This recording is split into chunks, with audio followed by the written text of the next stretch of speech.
Santri-santri itu tergantung tempatnya. Kalau tempatnya tempat kemusyrikan. Kenapa setiap nilai-nilai kebudayaan masa lalu bangsa saya, orang Sunda atau orang Jawa, selalu dimusyrikan, selalu dibikin identitas bertentangan dengan agama?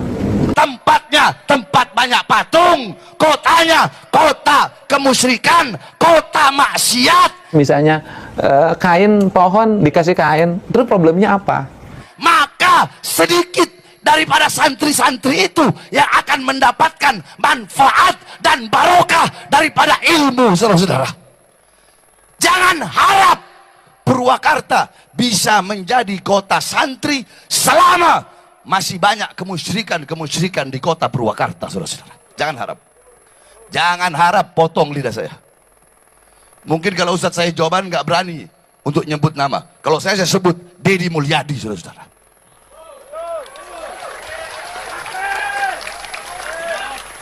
Gini loh, sirik mensirikan, sesat mensesatkan menjadi hal yang biasa sekarang kan.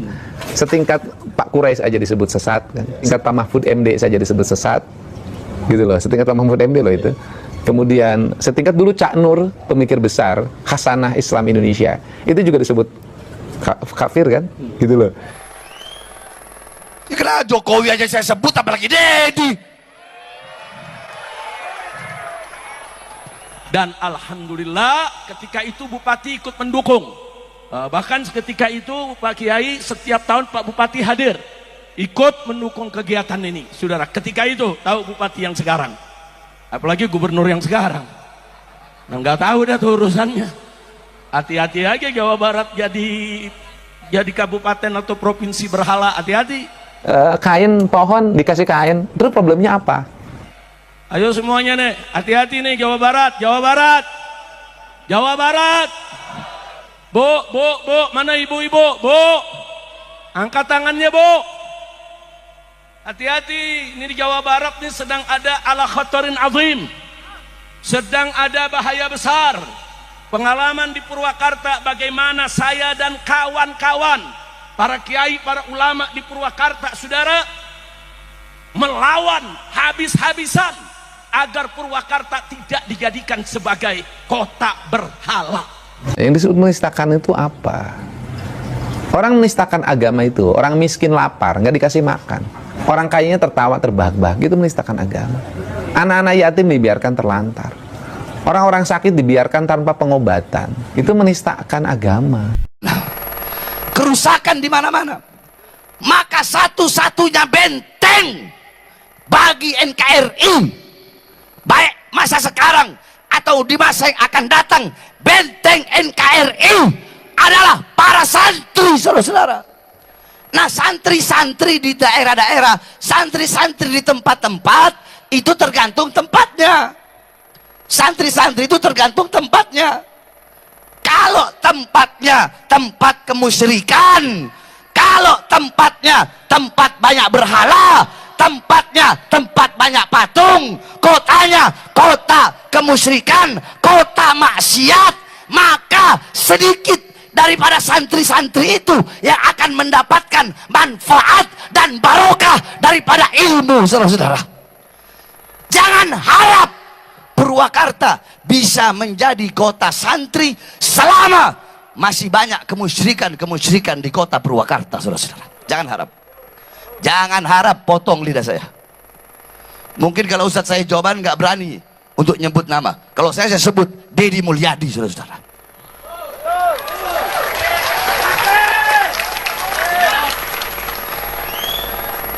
Ya, kenapa Jokowi aja saya sebut, apalagi Deddy. Dan alhamdulillah ketika itu Bupati ikut mendukung. Bahkan ketika itu Pak Kiai setiap tahun Pak Bupati hadir ikut mendukung kegiatan ini, saudara. Ketika itu tahu Bupati yang sekarang, apalagi Gubernur yang sekarang, nggak tahu dah tuh urusannya. Hati-hati aja Jawa Barat jadi kabupaten atau provinsi berhala, hati-hati. Ayo semuanya nih, hati-hati nih Jawa Barat, Jawa Barat, Jawa Barat. Bu, mana ibu-ibu? Bu, angkat tangannya bu. hati-hati, ini di Jawa Barat ini sedang ada ala khatarin azim, sedang ada bahaya besar. Pengalaman di Purwakarta bagaimana saya dan kawan-kawan para kiai, para ulama di Purwakarta, saudara, melawan habis-habisan agar Purwakarta tidak dijadikan sebagai kota berhala, saudara. Dan saya tidak mau terjadi Jawa Barat ini, saudara, karena yang bersangkutan pernah mimpin Purwakarta dirubah jadi kota kiai, kota santri, menjadi kota berhala. Nggak boleh Jawa Barat dirubah menjadi provinsi berhala. Betul? Betul? Siap robohkan berhala, siap hancurkan berhala, siap sepikan Jawa Barat dari segala berhala. Takbir. Saudara, pilkada boleh kalah, tapi perjuangan Islam nggak boleh kalah. Betul? Betul? Pilkada kita kalah, tapi bukan berarti perjuangan Islam kita berhenti. Betul? Siap tetap berdakwah, siap tetap beramal ma'ruf nahi munkar, siap untuk lawan kemusyrikan, siap untuk terus sebarkan Islam. Takbir. Sallu ala nabi. Ini loh, syirik mensyirikan, sesat mensesatkan menjadi hal yang biasa sekarang kan. Setingkat Pak Quraisy aja disebut sesat kan. Setingkat Pak Mahfud MD saja disebut sesat. Gitu loh, setingkat Pak Mahfud MD loh itu. Kemudian setingkat dulu Cak Nur, pemikir besar Hasanah Islam Indonesia, itu juga disebut kafir kan, gitu loh. Saya Gus Dur sama kan, sesat. Ya kebetulan saya ini adalah para pengagum mereka, gitu loh. Pengagum Cak Nur, pengagum Gus Dur, pengagum Cak Nun, Gus Mus, gitu loh. Saya pengagum pikiran-pikiran Pak Quraisy dari sisi tafsir Al-Quran ya. Ya, tentunya saya memahami itu dalam 3 pokok pikiran: keislaman, kemodernan, dan keindonesiaan. Nah, bicara keindonesiaan, saya ke Sunda. Nah, ketika ke Sundaan, pasti kan masuk dalam ruang lingkup kebudayaan pada masa lalu. Yang jadi pertanyaan saya adalah, kenapa setiap nilai-nilai kebudayaan masa lalu bangsa saya, orang Sunda atau orang Jawa, selalu dimusyrikan, selalu dibikin identitas bertentangan dengan agama? Letak bertentangannya di mana? Itu yang menjadi pertanyaan saya. Tetapi ajaran kebudayaan yang dibawa dari Timur Tengah itu kan juga banyak yang bukan dilahirkan pada zaman Nabi. Sebelum Nabi sudah ada. Nah, misalnya Pak Said Agil pernah menyampaikan dalam ceramahnya, masjid itu pakai menara. Menara itu dari munara. Munara itu adalah tempat penyimpanan api, yaitu orang-orang Majusi waktu itu menyembah api yang disimpan di menara, Kemudian menara itu menjadi khasanah masjid yang dipakai di kita semua. Kenapa sih itu boleh dipakai jadi masjid? Kenapa yang di kita nggak boleh? Nah, ini yang jadi pertanyaan kita, gitu loh. Bagi saya, nilai-nilai masa lalu itu penuh kearifan. Misalnya orang Sunda, silih asa, silih asi, silih asu, apa sih tidak arifnya? Ada kereta kencana, kemudian dikasih dikasih ratus ya, dikasih bunga. Apa bedanya dengan bendera yang dihormat?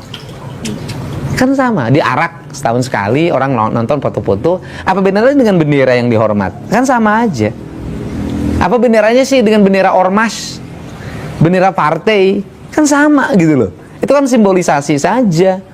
Ya, kalau itu nggak boleh, bendera ormas juga jangan dibela-bela dong.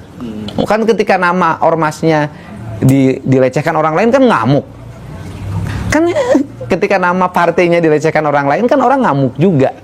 Kan artinya bahwa samalah semuanya juga masih menghormati simbolisasi gitu loh. Cuman beda. Ya cuman beda. Nah, itu problemnya apa? Misalnya kain pohon dikasih kain, terus problemnya apa? Katanya itu dianggap yang menghidupkan agama Hindu. Nah, pertanyaan saya, ada nggak di India pohon dikasih kain? Nggak ada. Itu khas Bali aja. Bukan khas Hindu loh, khas Bali. Bali itu khasnya budaya Nusantara. Nah, kemudian menjadi pertanyaan saya, lu masalahnya apa? Bagus mana pohon dikasih kain dengan pohon dikasih paku? Dikasih paku, kasih iklan, ditulisan di situ. Misalnya hubungi 08 sekian sekian sekian gitu kan ya, untuk sedot tinja. Oke. Bagus mana dengan pohon dikasih kain. Nah, yang dimasalahin kan kain kotak-kotak warna hitam. Nah, kain kotak-kotak warna hitam itu kan bukan barang baru di kita. Semar itu dalam golek, wayang golek itu pasti kainnya kotak-kotak hitam. Hanoman itu kan kotak-kotak, karena orang Indonesia itu mengenal dua warna hitam putih. Kan sama dengan di Mekah. Mekah juga kan hitam, kenapa nggak pink? Kan artinya warna hitam memiliki makna filosofi, warna putih memiliki warna filosofi. Nah kemudian kotak-kotak, nah kalau kotak-kotak juga nggak boleh, papan catur juga nggak boleh. Oke, Kang, apa pertimbangannya? Estetika, agar pohon itu nggak ditempelin paku. Dirusak. Kenapa dikasihkan total? Karena eksentrik. Karena dikasih kain pink nggak pantas. Yang disebut menistakan itu apa? Orang menistakan agama itu, orang miskin lapar, nggak dikasih makan. Orang kayanya tertawa terbahak-bahak, itu menistakan agama. Anak-anak yatim dibiarkan terlantar. Orang-orang sakit dibiarkan tanpa pengobatan. Itu menistakan agama. Itu kan orang pemahaman Sunda Wiwitan mereka pahami sebagai agama. Saya Sunda Wiwitan, saya pahami sebagai ajaran Sunda Wiwitan. Wiwitan itu awal. Ya Sunda Wiwitan, Sunda yang mengajarkan tentang awal manusia penciptaannya, kecintaan terhadap lingkungan, kecintaan terhadap bersama, tidak boleh berbuat berlebihan, silih asa, silih asi, silih asu. Lebih ke filosofis. Filosofis dan nilai-nilai ajaran. Bukan. Terus apa salahnya? Pertanyaannya saya adalah dari sistem ajaran nilai yang diajarkan tentang ketuhanan, kemanusiaan, lingkungan, apa yang salah? Tunjukin di 1000 patung itu di mana? Katakan bilang seperti itu. Loh enggak, mereka salah pemahaman. Di Purwakarta itu patung itu bukan barang baru. Purwakarta itu punya industri keramik pleret, ya kan?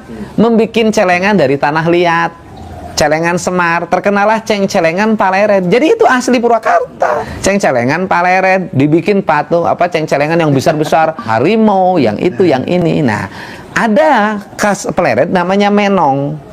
Nah, menong itu adalah identitas Pleret dan menjadi khas Purwakarta hari ini. Saya menjadikan menong hari ini menjadi asalnya mukanya perempuan menong itu, ya kan? Diganti oleh saya mukanya jadi wayang dua muka. Kalau ada Dorna, di baliknya ada Semar. Kalau ada Yudhistira, di baliknya ada Duryodana. Kalau ada Sangkuni, di baliknya ada Bisma. Jadi manusia itu dua muka. Saya pasang di gerbang masuk ke arah Purwakarta lewat Jatiluhur. Itu khas yang bikinnya orang Pleret. Itu identitas kita. Terus pertanyaan saya, yang problem apa? Nah, berhala ya konsisten. Kalau patung itu dianggap berhala dan tidak boleh, bikin keputusan yang menyeluruh untuk seluruh orang Indonesia. Dalam keputusan Kepres, dalam Perpres, dalam undang-undang. Karena saya bupati penyelenggara konstitusi. Pertanyaan saya adalah, kenapa sih kalau patung harimau Kodim nggak dimasalahin? Kenapa patung Lodaya di Polres nggak dimasalahin? Kenapa patung polisi nggak dimasalahin? Kenapa patung tentara nggak dimasalahin? Sepertinya memang. Nah di Jakarta patungnya lebih gede, patung Sudirman. Nah persoalannya kenapa sih patung yang gede di Jakarta yang dimasalahin, yang di Purwakarta yang kecil-kecil? Nah itu pertanyaan saya, kenapa sepertinya FPI Saya nggak tahu, sekali sama Kang? nggak tahu.